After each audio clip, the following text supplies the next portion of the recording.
আমরা এই মুহূর্তে দেখতে পাচ্ছি তিনি আসছেন এবং তার সাথে রয়েছেন কাদিমপাড়া ইউনিয়ন বিএনপির সভাপতি বদরুল ইসলাম আজাদ নিজেই ওনাকে রিসিভ করে এই মুহূর্তে নিয়ে আসছেন এখানে। আমরা সেটা তুলে ধরার চেষ্টা করছি, সবাই যুক্ত থাকবেন। তো প্রিয়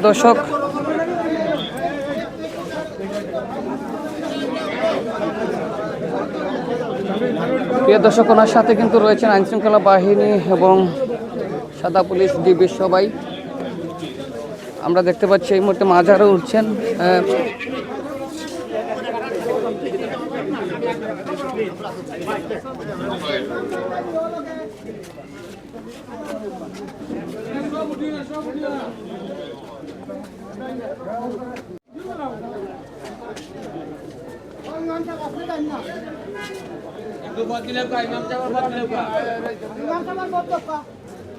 জিয়ারত করার জন্য উপরে যাচ্ছেন। আমরা এই মুহূর্তে রয়েছি হযরত শাহ কোরআন রহমতুল্লাহ মাজারে। এই মুহূর্তে উপস্থিত হয়েই কিন্তু তিনি গদ্দিঘরে এসেই কিন্তু সোজা চলে যাচ্ছেন উপরে মাজার জিয়ারত করতে। সেই জিয়ারত করেই কিন্তু চলে আসবেন। আমরা এই মুহূর্তে সেখান থেকে যুক্ত রয়েছি। প্রিয় দর্শক সবাই সাথে থাকবেন। রয়েছে বাংলা টাইম ইনফিনিটি রাজন আহমদ আরিয়ান।